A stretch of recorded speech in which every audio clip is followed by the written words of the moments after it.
Hello, everyone. Welcome back to That Local Life. I am your host, Sydney. This is Tyler. Ayo. I'm stoked to be back with you guys. Sorry I missed last episode. This is episode 4 now, I believe, and today's episode is going to actually just be about us. Myself, Tyler, and Sydney here.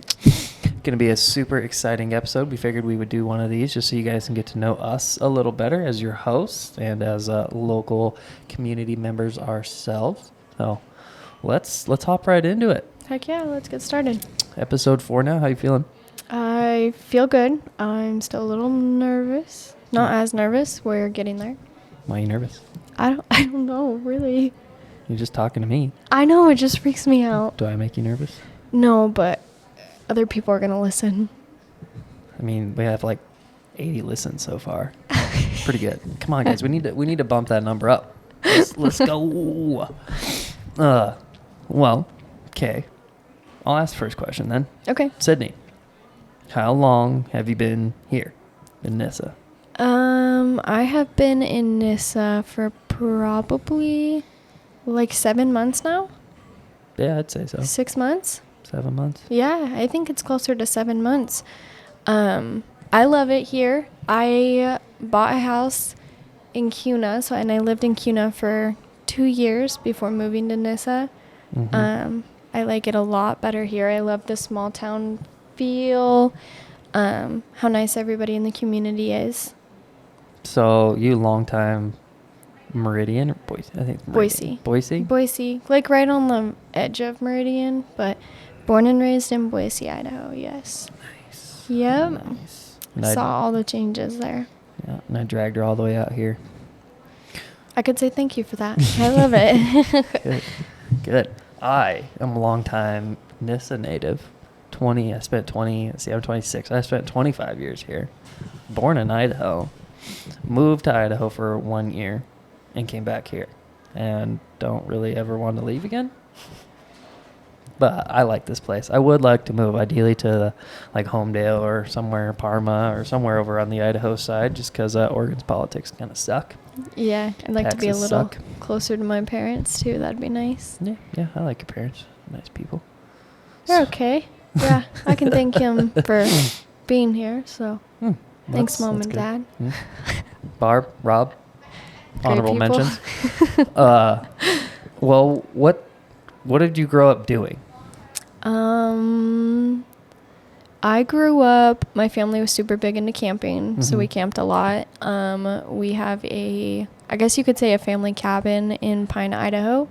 So Okay. I grew up going to Pine all the time. I love it there. It's my favorite. Did a lot of camping, did a lot of dirt biking. What?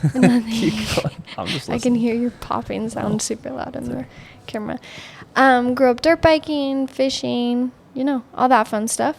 We never really left the state very often, so I definitely hadn't traveled until I met you. So thanks for taking me to like 5 states in a year or something like that. It's pretty Yeah, good. what, Florida? Florida, Utah. New We went to York. Vegas, New York. Yeah, that's a lot for me. That's a few. That's just a few. I Yeah. mean, you kind of been all over Idaho, though, haven't you? Or just like 2 hours away from Boise? Kind of just 2 hours away. I mean, Coeur d'Alene. I've never been to Coeur d'Alene.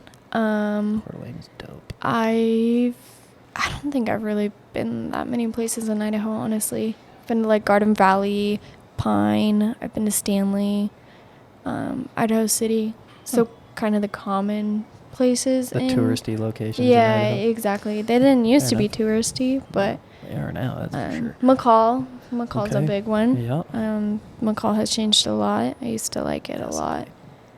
I like more. McCall, but it's also It was way cooler even 10 years very ago. snooty. Yeah. It's That's like a all right, though. little Good for them. little Sun Valley now, so that Mhm. kind of sucks, Pretty but much. it's pretty for- up there. You good for can't them. blame people. Yeah, good for them. What did you grow up doing Me other than working in the store? Well, technically, I really didn't work in the store. I did. I sorted cans, burned boxes. We grew up doing a little bit of everything: camping, hunting, fishing, dirt bike riding, 4-wheelers. I mean, I got my first electric four-wheeler at like 2. I would constantly wear the batteries down on that thing. We would take it hunting all the time. My brother and I, we grew up riding little princess bikes, mountain bikes. We had a whole gang of people that we had on princess bikes, so that was pretty rad. I saw the first ever princess bike little rally they had, and that's quite the scene to see 12-year-old Dude. boys riding little princess bikes. If we would have figured out YouTube at that point in the day, we would be famous at the moment. You would, yeah. And You just- would be in we all the reels. filmed everything. And when I say everything, we filmed everything. It was pretty sweet. So that's what we grew up doing. I mean, that's kind of how I was the more motorsports kind of kid in the family. My Yeah. brother is, he was a sports guy. He did all the soccer, football, basketball, baseball, all of Yeah. them. I Athletic stuck to- sports, you did. MX, I stuck to yeah. dirt bikes. Yeah, I liked that over everything. It was pretty fun. Very good experience to have. A lot of broken bones, but First broken bone. collarbone. Oh. 7th grade, OMC, Hawaii Motorcycle Park in Boise. I was on a Honda 150R. Came through the whoop section at the time. Sent me off the bike. Landed on the curbing of the track, so to speak. Did you case it, or Nope, did you I was just going through the whoops and it sent me off. Fair enough. And got back on the bike because I didn't know anything was wrong. I was like, man, that hurts. But I still had another lap to go, and I was right behind the leader. And I got back on the bike, did as much as I could, and finished the race. And I got back to the trailer and pulled my thing off. And I was like, man, that does not feel good. Pulled it off, and my collarbone was Oh. sticking up. And we're like, Maybe we should go to the let's go get that doctor. checked out. Yeah, so that was my first one. And every year from there, I broke one. At least one. I've had One one broken bone ever, and it was the growth plate in my ankle. In 4th grade, I was Mhm. playing tag, Mm. chasing a boy Mm. in platform heels, and I ate shit. Smooth. Yeah, I sat through all of class and didn't tell my mom because I was terrified. She was the secretary at the school. My mom was teacher's assistant, special education teacher's assistant in the elementary, so she pretty much knew everything that was going on all the time as Yeah. well. So, what was your first job? And what age? I believe my first job was at Baja Fresh. It sucked. They expected me to speak Spanish. I had to call back like Spanish words to the cooks. Interesting. I don't know Spanish. I am so white. I have tried to learn it. Like, it was really hard. Didn't go very well. I think I was like maybe 15 or no, Okay. 16, probably 16. It was very short-lived. Mm. I did I not can see have it that. very long. Then I was a barista at a coffee shop, and I Okay. really, really liked that. Making coffee is a lot of fun. Very nice. Yeah, you worked at Five Guys for a while. I did. No, yeah, That Five wasn't Guys. my first job, though. I mean, my first job technically was here at the store. That doesn't count, though. I mean, it does. It does, but like it's not like a personal paycheck. But my first like paycheck job was construction in high school, just in the summertime, under the table. Nice. Yeah, How'd you like working at Five Guys? it was an experience. I liked the people more so. I'd never even heard of Five Guys until I applied to work there. And that's when you were living in Boise, right? That's when I was Yeah. in Boise. And I applied. I got a considerably higher wage than the other people that I was working with at the time that had been there a lot longer. I was like, sick. So I'll take the spot. Worked my way up to a shift manager in 3 months. And we got a bunch of boss changes at that point in time. And at that time, I was also working on building my pretzel business. Yeah. And pretty much about 8 months into Five Guys, I pieced out, went home, and started my business. Well, That was- give the Mhm. listeners a little background on how you started in the restaurant business, or like the food industry. Like, how did you come up with the idea of your pretzel shack? Well, that is a good question. I went to college at CWI right out of high school. Was working at Winco as a stalker at the time. I was working nights and going to school during the day. That only lasted a month. But in school, I was going for marketing, and we had to come up with a business plan. And in this business plan, you had to come up with a fictitious business that you wanted to start and go through it from start to finish. You know, the market strategy, the product placement, who's your customer, what are you doing, how are you different, all of that. So, and I really loved Wetzel pretzels at the time. I would Yeah. always go to the mall just to eat pretzels, and I was like, He still loves pretzels, by the way. do. So I was like, let's do pretzels. And so, okay, how am I going to be different? I wanted to stuff them, not just put stuff on top, call it a day. I would roll out the dough, stuff it with cheese, pepperonis, eggs, bacon, you name it, and then fold the dough over those stuffings and bake them so that when you bite into it, something would come out of it. You'd get like nice substance rather than just a pretzel. And so I got all that stuff done, designed a logo, designed the website with this class, and presented it. We had to do a presentation, and everyone was like, dude, that sounds amazing. That looks sick. Yeah. Like, you should start that. And I was like, You're like, you okay. know what? Why not? So I looked up a bunch of pretzel recipes, started baking a few just to get the feel of it, and then I started making some changes and kind of landed on one that I liked. I probably had, 10 to 15 different attempts before I figured out Something a that actually recipe that worked, I yeah. liked. And that was before I even started stuffing them. And then after that, I started stuffing them. And they started to get better and better, and I started to get faster and faster at making the pretzels. And my first gig was here at the store. Actually, I would bake the pretzels early in the morning and bring them over here to the store, sell them in the hot case. They would usually disappear, and I would go bake again in the afternoon to bring some more pretzels over. And I did that for a few months, actually. And from there, it kind of blossomed into getting in the schools. I started doing bar events. We started doing fundraisers with all of that. And to kind of help pay the bills on the side and get a commercial kitchen done, I was working for my dad Mm-hmm. here at the store. And we had the idea of opening up the restaurant. We had already somewhat kind of like a oven back there to cook hot case food, which we were doing at the time, but we didn't have a full commercial, like, Kitchen. professional kitchen, and I needed one to bake the pretzels. And I worked at Five Guys, so I had the burger experience, and I was like, let's make burgers and pretzels and put them together. Okay. So that we started the restaurant in 2017, April 17th, I believe, is our first day in the restaurant industry. It was a total shit show.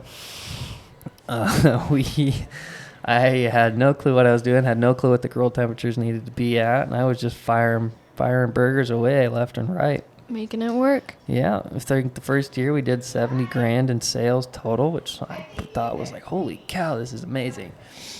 And little did I know, the next year I had to hire my aunt, and the year after that I hired one more person. So you did that all by yourself? I did it all by myself for a solid year before I brought somebody in. That's a Bad lot of mistake. time.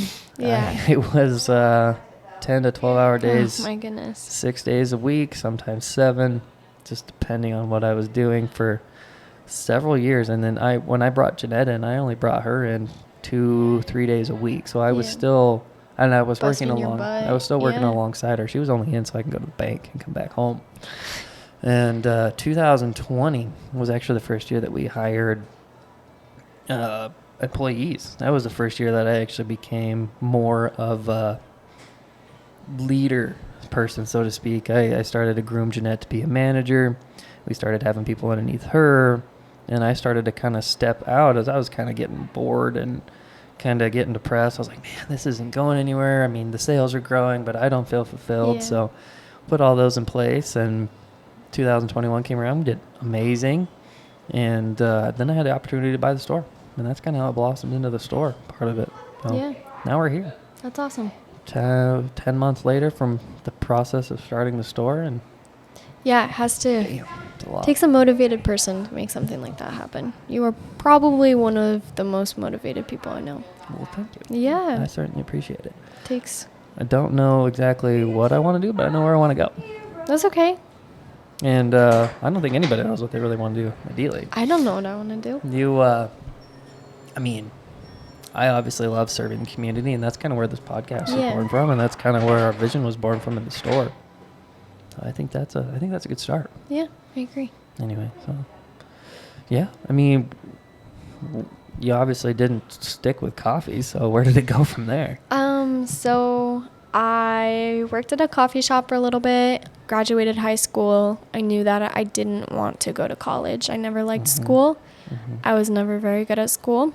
I'm super hands-on learner, so school just wasn't for me. Lost interest super quick. And so my mom was like, well, I always wanted to go to hair school, but I never did. Why don't you go to hair school? And I was like, okay, sure. So I toured a few hair schools and I picked one and I started. I graduated in May of 2015. I started hair school in October. So it was a super quick decision. I went. I hated hair school, honestly. I hated it. It was even worse than high school. It was just a bunch of catty girls. It's literally like a sorority house that you see on TV. Like, all the girls are really mean. And, yeah, I didn't like it. I didn't vibe very well with any of them. But I made it through. I graduated hair school, and actually for 2 years I never even went and got my hair license. I went and made coffee again. I was a barista again. Okay. And my dad finally was like, you have this, like, you went to school, why don't you go get your license? Like, give it a shot. Who knows if you're going to like it? And so I got my first job as Sport Clips. Okay. And it kind of just blossomed from there. I was there almost 4 years. I was a stylist, and then I was an assistant manager. And then for a short time, I was a manager. I got a lot of really good experience. Sometimes I miss cutting hair. It was just men's cuts. But I met a lot of really, really great people. And I learned a lot of cool stories, and I made really good clients, and those clients came and saw me for years and years. And I built a relationship with them, and that's when I realized I love people. Like, customer service is hard, but it's also something I really crave, and I feel like that's how I get my energy is from other people. And I like to listen to other people. I like to help other people, so that's why when you gave me the opportunity to come work for you, I definitely was like, okay, yeah, I'm open to the opportunity, and I picked up working in the store. I think even to this day I still like working at the front of the store just because I get to see everybody. I like talking to people. I like interacting with people. You sound hesitant. What?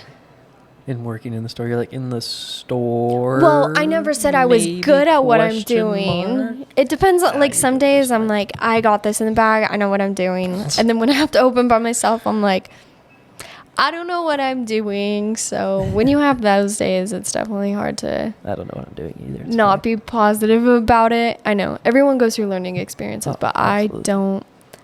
I don't like the learning experience. I just like to be good at something.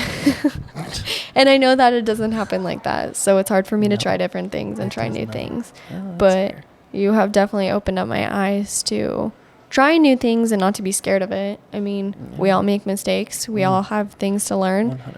The only way you know if something is going to work is to just step out of your box and try it, you know? You could go your whole life without trying something, and then come down to your last days, you wish you would have done this, this, and this. You might as well just do it, and you don't gotta wish you did it. You could be like, hey, I did that. I sucked at it, but I still did it, you know? That is some words of the wise right there. Very insightful. That is rad. Well, I certainly appreciate that you took my offer on a leap of faith to come out here and live with me and work with me, be my best friend and my lover all in one. Oh, goodness. It's quite the journey, I will say. Let's tell the followers how we met. So I was cutting hair. I had a client of mine. I had been cutting his hair for maybe 3 years. Shout out to Aaron. He's going to want a shout out. I know how he is. Okay, that's Aaron Woodward. Yeah. He had chaoticsidebyside.com. I believe he changed it to Chaotic Motorsports. So check his page out, by the way. Just a little plug. Also a matchmaker. So he says. Oh, my goodness. So I had been cutting his hair, and I kind of was just going through some life changes. I didn't really have anybody to dirt bike with anymore. And so Aaron was like, hey, do you dirt bike still? And I was like, I don't have anyone to go with. And he's like, well, I have this business partner of mine who I'll like have him hit you up. And I was like, okay, cool. But I wasn't thinking anything of it like boyfriend material, because Aaron's, I think, in his 40s. Yeah. And so I was He's a thinking, dad, yeah, yes. he's a dad, definitely a dad. So I was thinking another just older guy. So just a dirt bike buddy. That's all I was thinking. And then it just so happened we went dirt biking, and I was like, he's kind of cute. He rides dirt bikes. Like, he's nice. And he has his head on his shoulders. And that's like a big thing for me. I like somebody who knows what they want and who's going in the right direction. I think And so, attached. and so after we hung out, I just kind of went from there. And I remember it was like the third time we had hung out, and I was driving over. I was talking to my dad and telling him I was coming over, and he's like, so has he fallen in love with you yet? And I was like, if anyone's going to fall in love with anybody, I think it'll be me. My dad was like, what? Why do you say that? And I was like, I don't know. I don't like him or anything, but I just, that might be how it goes. I had you hooked from the start. Don't lie. Oh, yeah. Don't lie. No, it was good. I very grateful for Aaron to make that connection, which is kind of funny because we grew up kind of with the same friends. I rode dirt bikes my whole life, and all of the friends that you had also rode and raced. Yeah. And it was just kind of funny that we had never really met each other in that circle. And I kind of knew who you were. I had no clue who you were. That's funny. I just kind of knew who you were from associations, and I was like, he showed me who you were, and I was like, I kind of know who that is. And he's like, no way. And I was like, yeah, a little bit. And he's like, well, hit her up, talk to her. I was like, all right, I can just go ride dirt bikes. No big deal. I could use somebody to ride dirt bikes with. And Yeah. I think I went and picked up your bike Yeah. for you. And we came out here. And we went riding out in the hills. Got a little muddy. It was Yeah. really muddy that day. It was so muddy, and really I muddy that day. was not very good at dirt biking. And No, I literally, not the we best. were caked in mud. I got my bike stuck so many times. We got home. I left to go to my house, and I was like, he's never going to want to dirt bike with me again. Like, that was really bad. Because on. Tyler's good at dirt biking. Like, I'm all right. he's not shy to a dirt bike. So I was like, oh my God, he's not going to Oh. want to ride with me ever again. I mean, I washed your bike for you, so I mean, I know you obviously I did. didn't hate it. I mean, if I would have hated it, I would just been like, load your shit up, let's go. Like, we should probably never We talk should- again. We should not. This friendship continue ends here. this. Yeah, well, it's a good thing that you were cute. So that's it. That's Guess all I it had was. that in my favor. No, it was great. I mean, when you know, you know. It was pretty crazy. Definitely a difference in the ability of a person For sure. when they know what they want. Yeah, it's true. It's definitely crazy. And then you asked me to come work for you, and now we're here. Yeah, it was pretty quick too. I mean, Yeah. I went from hanging out to like, hey, want to take a leap of faith here real quick Yeah, I was for the getting rest kind of your of, life, maybe? I was kind of getting burnt out with my job. I just wanted something different. I didn't think I wanted to cut hair anymore. And he was like, well, what do you think about this? And I was like, okay, we have to approach my parents on it though, because Uh-huh. I'm pretty sure they're going to say no. Yeah. And shockingly, they were They were like, super supportive. sure. And Well, I that was sounds like, good. I guess this is meant to be. Like, my parents didn't chew my ass for it, so. Well, I mean, I'm pretty convincing, obviously. But, yeah, I was like, well, if it doesn't work out, there's always something else within this company that can be done. Yeah. And I think that's what we're discovering. I mean, you really didn't like at first, you didn't like any of the admin work, the social media. You kind of liked being behind the counter. And now you're discovering that you really like doing the events. Yeah, I love doing the events. We hosted our parking lot party. Holla. I had a big... I was kind of behind the scenes on it. I would say you Mhm. kind of took the reins at first, and then you're like, nah, you can do it. And so I did it, but I really like planning stuff and organizing stuff and putting things together. Mhm. And then it's so rewarding hearing the comments from people that night that are like, this is awesome. Yeah. You guys should do this more often.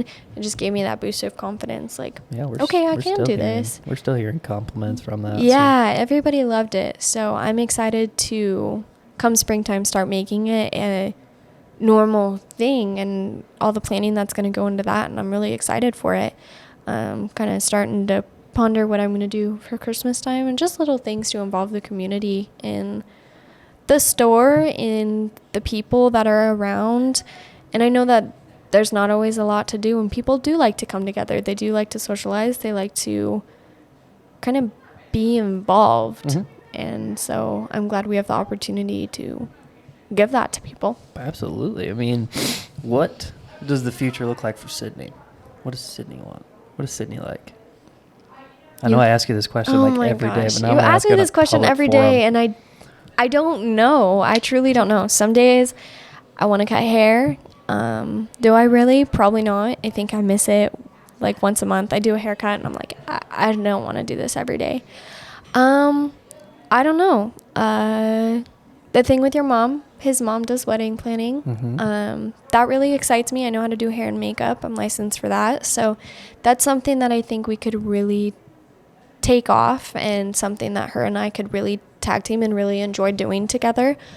I'm excited to do more events for the store. That's kind of where I'm at. I don't think too far into the future.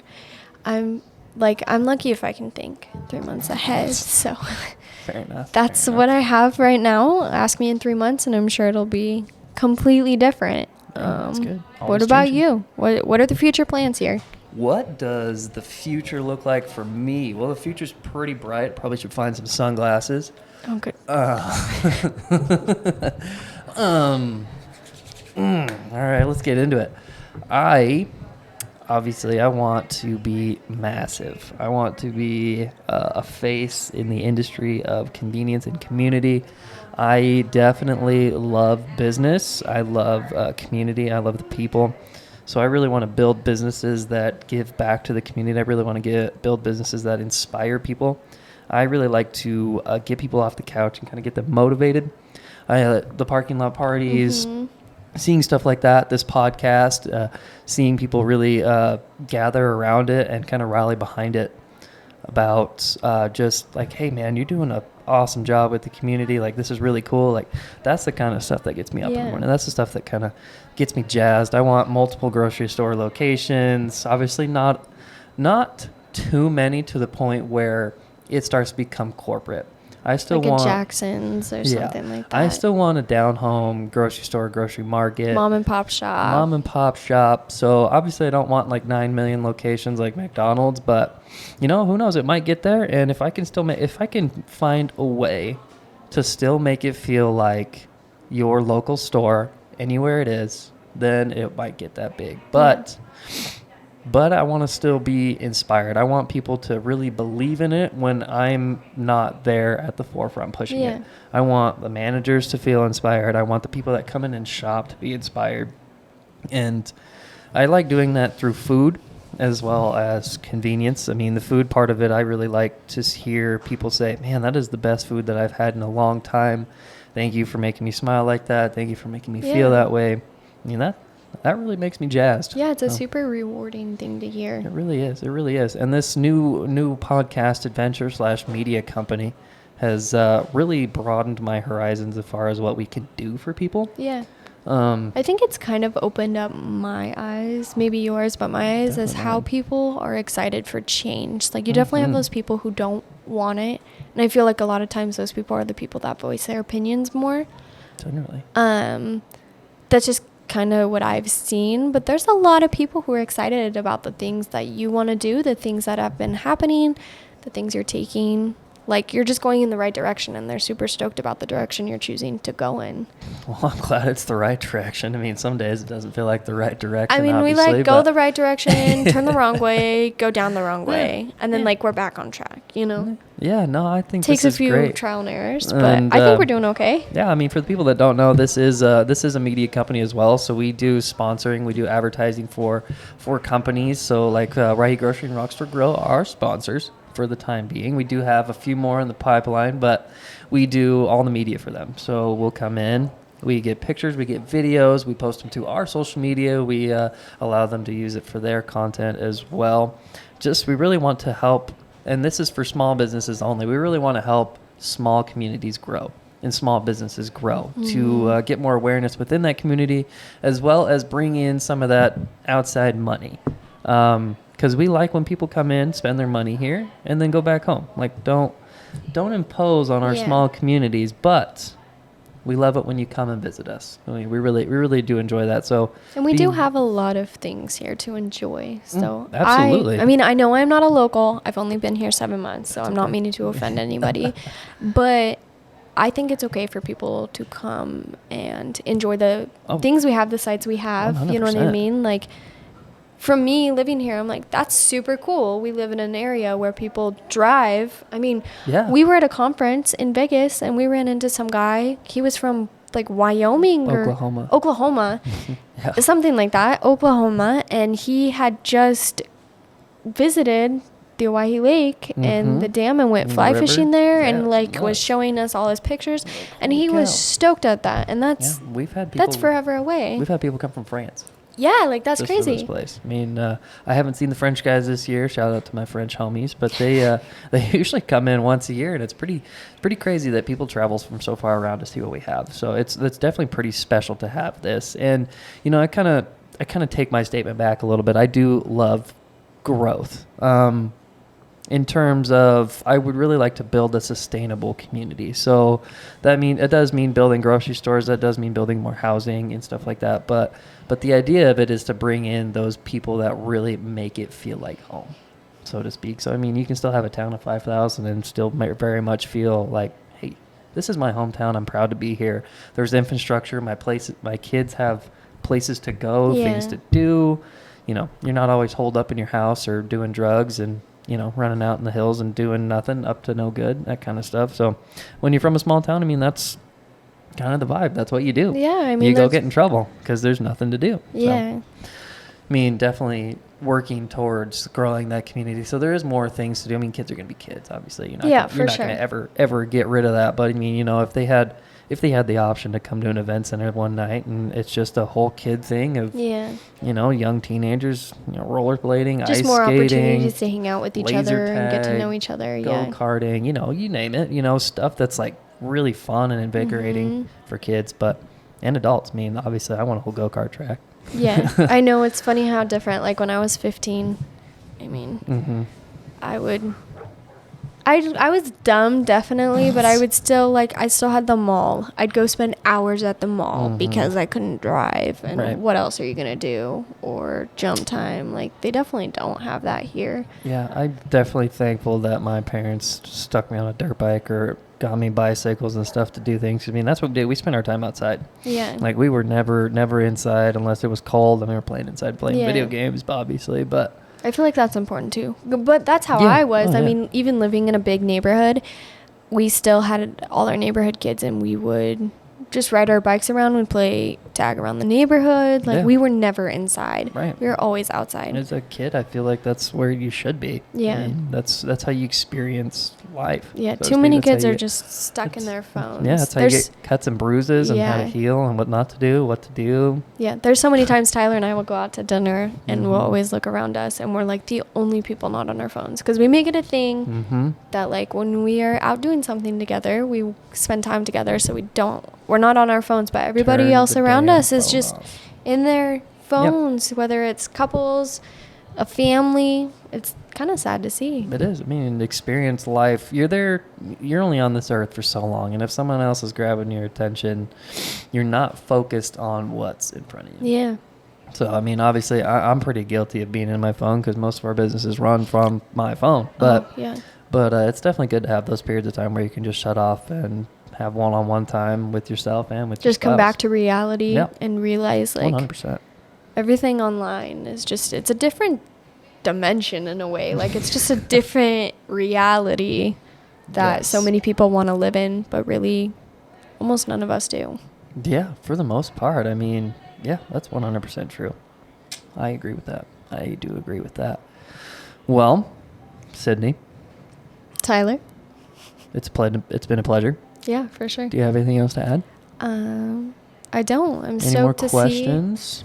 Any more plugs? see. Nope, I'm stoked to see where this goes. I'm stoked people are excited Yeah. to listen. All that good stuff. We are filling up our calendar with a lot of great Yeah. interviews coming up tomorrow. Well, at this point, that episode will already be released and shot, but tomorrow we are meeting with another wine guy, Tim Martin, and I'm pretty excited for that. We're going to do some wine tasting. Ooh, yeah. I'm But, excited too. Yeah, we're filling up our calendar, and ideally we'd like to get these released twice a week, so that way you guys constantly have something to pick and choose from to Yeah. listen, who you want to hear your stories. And please reach out to us if you know somebody that should be on the podcast. If you want to hear their story, let us know. So you can go on our website. I actually added a form you can go out and fill out and apply to be on the podcast, and we'll send you out a schedule. So please go check out that locallife.com. Heck yeah. Pre-order that merch. We're about to be shipping out that merch here in the next week or so. Probably about the next 2 weeks. Yeah, I was going to say probably seeing like 2 weeks. So, but yeah, I think that's what I got. Awesome. That's all I got too. All right, people. We're going to sign out, and y'all have a great evening. Keep it local.